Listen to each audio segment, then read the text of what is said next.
Terima kasih. Selamat pagi Bu Regina dan semua sahabat yang terkasih. Hari ini kita masuk ke hari yang ke-13 dengan tema jiwa-jiwa yang ditinggalkan. Pertimbangkanlah fakta bahwa ada jiwa-jiwa yang sepenuhnya terlupakan di api penyucian, yang tidak seorang pun mendoakannya dan yang menderita tanpa penghiburan. Memang benar, gereja tidak melupakan anak-anaknya. Jiwa-jiwa yang ditinggal itu berhak menerima doa Bunda Maria yang lembut, yang setiap hari memohon kepada Tuhan untuk jiwa-jiwa orang yang telah meninggal. Tetapi selain doa-doa umum tersebut, tidak ada doa lain yang dipanjatkan bagi mereka dari orang-orang tertentu. Mereka ditinggalkan oleh sahabat-sahabat yang telah mengikrarkan cinta abadi. Namun, karena hal itu murni manusiawi dan seringkali egois, cinta itu pun mati bersama hembusan napas terakhir sahabat tersebut. Betapa besar penderitaan yang harus ditambahkan oleh pengabaian itu pada siksaan jiwa-jiwa. Dengarkan celaan yang mereka tujukan kepada mereka yang begitu cepat melupakan kewajiban yang dituntut oleh persahabatan. Kasihanilah kami, setidaknya Engkau yang pernah menjadi sahabat kami. Kami telah menunjukkan begitu banyak tanda cinta dan kasih sayang kami kepadamu. Engkau berjanji ketika kami menghembuskan napas terakhir bahwa Engkau tidak akan pernah melupakan kami.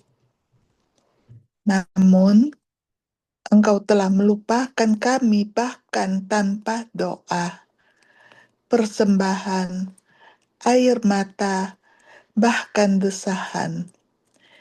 Karena kami jauh dari mata, Engkau telah mengusir kami dari hatimu.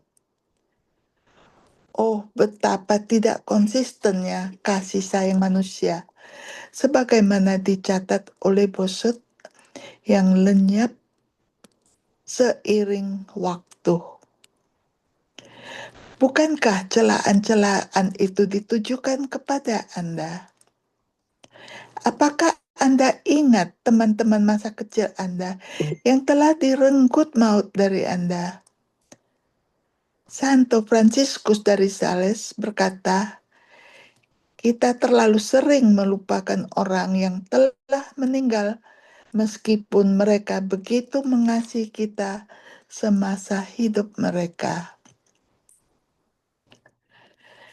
Marilah kita khawatir bahwa kita juga akan dilupakan ketika kita mati, karena ada tertulis, barang siapa yang lupa akan dilupakan.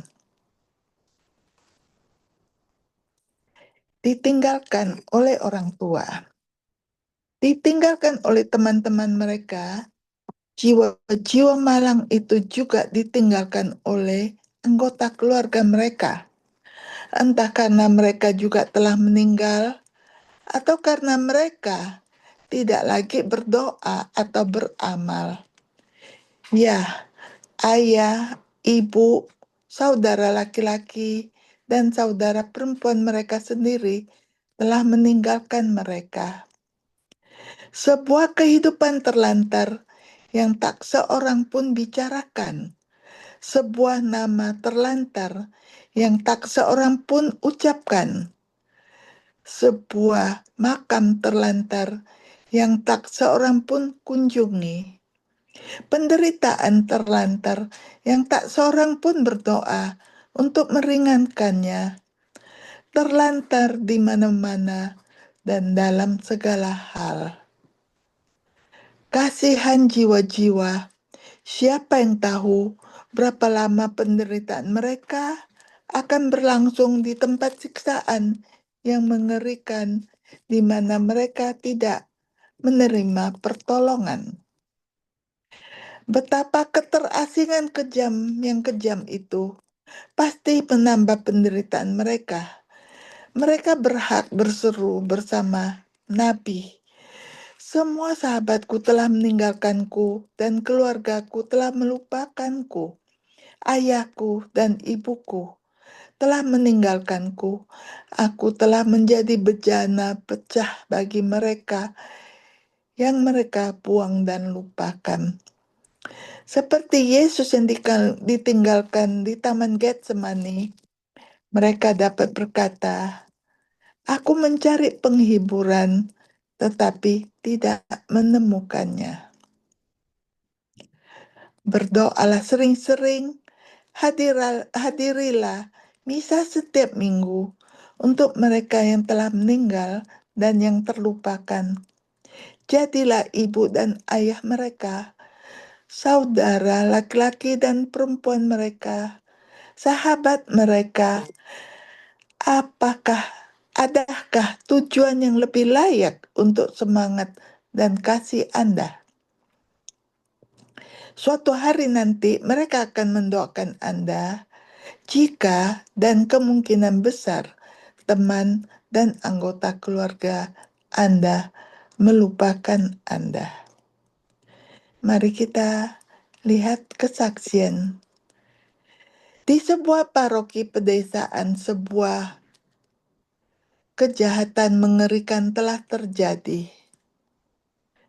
Seorang pemuda yang hatinya telah dikeraskan oleh nafsunya bersekongkol dengan seorang rekan yang kejam untuk melakukan pembunuhan keji terhadap ibunya sendiri. Kedua bajingan itu mendorong perempuan itu ke dalam kolam berlumpur di mana ia berjuang, berusaha mengatur napas, menjangkau putranya dengan lengan yang pernah menggendongnya. Sifat manusianya akhirnya mengambil alih dan ia mengulurkan tangan untuk menolongnya. Tetapi rekan kejahatannya yang mendorongnya kembali dan perempuan itu tenggelam.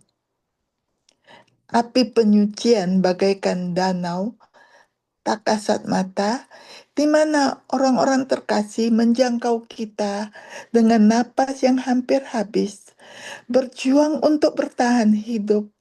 Kita mungkin telah membantu mereka jatuh dengan ketidakpedulian kita. Dan sementara kita mengejar hawa nafsu kita sendiri, mereka menderita dan terus memanggil kita. Akankah kita tidak melakukan apapun untuk membebaskan mereka? Jiwa-jiwa kudus, izinkan kami menjadi sahabat, keluarga, dan pertolonganmu. Suatu hari nanti kami akan memohon pertolonganmu. Marilah kita berdoa bersama. Oh Yesus, ditinggalkan oleh semua orang di Taman Getsemani, bahkan oleh para rasulmu. Kasihanilah semua jiwa kudus di api penyucian, terutama mereka yang tidak menerima doa dan penghiburan dari mereka yang masih hidup. Jadilah penghibur mereka, pembebas mereka, ya Yesus. Panggil ke surga anak-anak terkasih yang ditinggalkan oleh keluarga mereka sendiri. Semoga mereka beristirahat dalam damai. Amin.